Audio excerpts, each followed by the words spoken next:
If you could smell me now. I've been out in the garden doing some garden work and I stink. Even I don't like it. Normally when people stink, they can't smell themselves, but I can smell my feet and they stink. But yeah, so today I applied for a bunch of jobs. This is the accountability part I'm going to do with under a minute. So I've only got a few more 30 seconds to go. I applied for a bunch of jobs. I feel like I'm just getting like nowhere. I feel like it's crazy. I've never had a time like this in my life.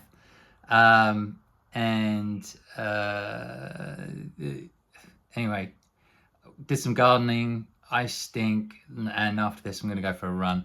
So let's get back into talking about the early days when end of Street Fighter 4 era, beginning of Street Fighter 5.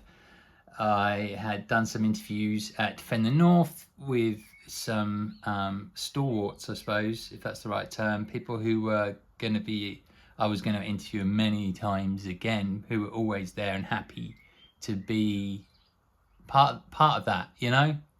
Made me feel good about it and always gave me great answers. So Dominion, Snake Eyes, L.I. Joe, although Snake Eyes was, I forget if he moved from the East Coast to the West Coast, but the East Coast guys really, you know, there's the whole West Coast, East Coast thing, and I was English, but I lived on the East Coast.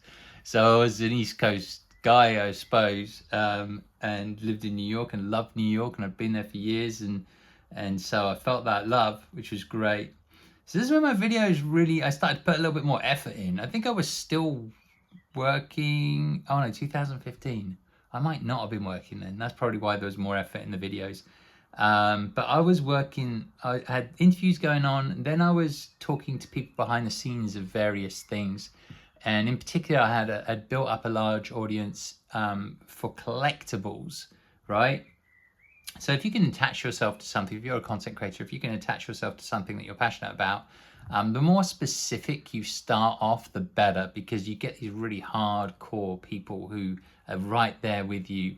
And then you sort of start to broaden out. So there was things that I was synonymous with, I think, to certain people, and that was collectibles. That was talking to, because I had an audience, right? So I would talk to these people behind the merchandise, and I would say, look, you throw me a statue, which might be worth 250 quid, might be worth 500 quid, I don't know. And I'll do an interview with you, maybe with Connecticut's. I think there's an interview with Connecticut's in here. I'll talk about your merch. I'll give you, because it was all stuff I loved anyway.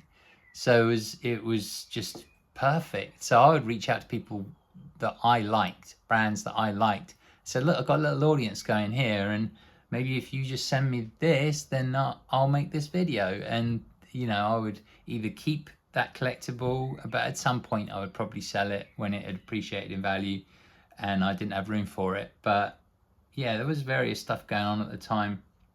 I was also guessing, I had these videos that were very popular on Event Hubs where I was guessing what the characters were going to be. I called them my speculation blogs, where I'd guess what's the next character that's going to be announced, because Ono would leave little clues.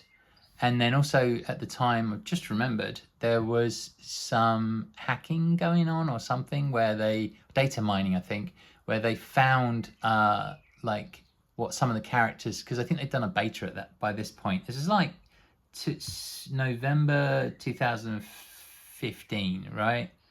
So I had a video here called Final New Character in Street Fighter 5, question mark, Danger, Poison. And this was, it was all based around, there was a character that was supposed to be called Fan or something. This might have been leaked by that French guy. He leaked some names, right? But we didn't know much about the new characters other than just names. And originally it was F-A-N. So we thought it was just called Fan. If we knew it was called Fang, we probably would have done a bit more we would have had a better idea of what to guess this character did. But I know they data mined, like a line from the data mining said something like, from M. Bison said something like, "Fool, your poison won't work on me." And I remember thinking, well, is that literal poison?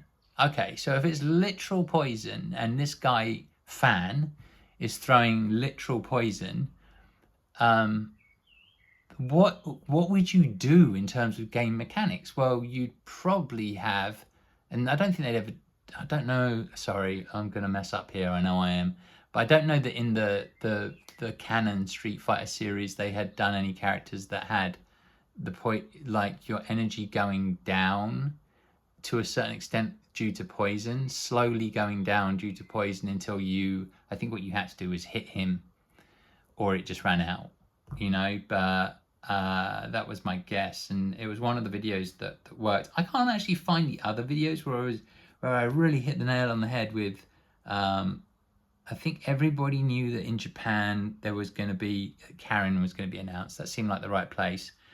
You know, it was always happening at these major events, but then there was this random event. I wish I could find the video, but there was this random event, and maybe it was a DLC character, so I'm probably getting ahead of myself. But for Rashid, they didn't tell us anything, right? And there was a random event was it in Saudi Arabia somewhere? It's in the Middle East somewhere, I think. And sorry, my brain is so hazy for stuff that's like 10 years ago. But this is also the first time I heard about Big Bird, right? Because Big Bird tweeted that he'd spoken to somebody at Capcom and they told him that the character was going to be Cody, I think.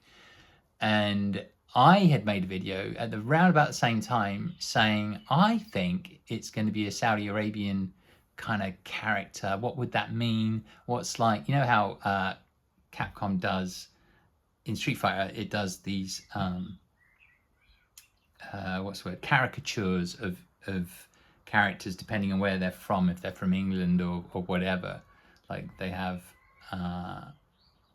almost over the top, but you certainly know like where this character comes from, you know. And I just thought, well, there's sand and I guess wind, and like this guy could have like, he could be like a warrior dressed with the you know, like a fabric potentially around his face and so on, and there's sand and he could manipulate sand and wind, and this was all just kind of like intuition and guess, but also because, and here's the big one, I forgot to say, I bumped into somebody, I'm probably just going to leave it at that, who had or knew of, had knowledge of a meeting regarding financing with Capcom on Street Fighter V in the early days, and they had included, he had told me just, they have included a Middle Eastern character. So I put it all together and did a video on it, but I can't find it here, so maybe it was a DLC thing. I don't know. But yeah, did some cool videos back then. Like I was speculating about a lot of stuff. Story mode, exclusive. I had exclusive footage of the levitating bison statue. I don't know if anyone ever remembers that. I don't think it ever got made, but it was quite stunning. And then I did a bunch of interviews with Knuckle Dominion, K-Brad, Smug, Zeus, Shine, Hero, and RLBS. These guys, this was just a wonderful experience. I went to a sports bar where they were running this thing called King of New York. I think I did it 2 years in a row. This was 2016 I did this, and it was great. And you know, the guy who ran it just I think it was the same guy from Defend the North who just made those players, would order them over to me to come talk to me. So I just sat there and talked to them, and it was a much more, you know, we were sitting down, I had a table, I had my camera and all that stuff, and I could control the environment a little bit better, and it was nice. I really enjoyed it. Short interviews. One of the shortest here is with Nakadu at 6 minutes and 56. Now, what I told you previously is the first interview I ever did with him lasted about 2 minutes, and he was just saying yes, no, yes, no, yes, no. And we got through it in like 2 minutes. And I remember thinking, this doesn't look good for anyone. It doesn't look good on me. It doesn't look good on him. It's not a valuable piece of content. It's like, you know, and you know, it's probably my fault, and I have to figure out how to sort of do better. But, you know, also when this interview was done with Nakadu, he brought a lot more to the table. He was a lot more comfortable speaking, you know, and that was a good interview, and that got like 10,000 views. Now, what's interesting is like trying to balance between interviewing like people who are going to get you a lot of views and interviewing. I always tried to make sure I was also interviewing people who weren't really going to get me a lot of views, but they were up and coming, and they always had, you know, those people who are up and coming, everybody's got a different perspective, and some of them just had the most amazing interviews, and it's just like no one saw it because they didn't watch, because they weren't a famous name at the time, or probably even now, some of them. So I had, you know, one here which had 470 views, whereas I had Smug had 11,000 views. I mean, like, obviously none of my stuff is long forms. Well, none of my stuff was record breaking. Anyway, I'll talk a little bit further about how my interviews evolved. It's hit 11 minutes, and my long form stuff is just going to happen at the weekends, I think, from now on. We'll see. I have to study the data and the analytics. Listen, I just want to say thank you to everybody for engaging in the videos, and if you want to support me in this at this time, if you've ever enjoyed any of my content at all, there is a Ko-Fi link down below. Other than that, I will see you guys later. I'm going for my run now. All right, cheers, bye. Mwah!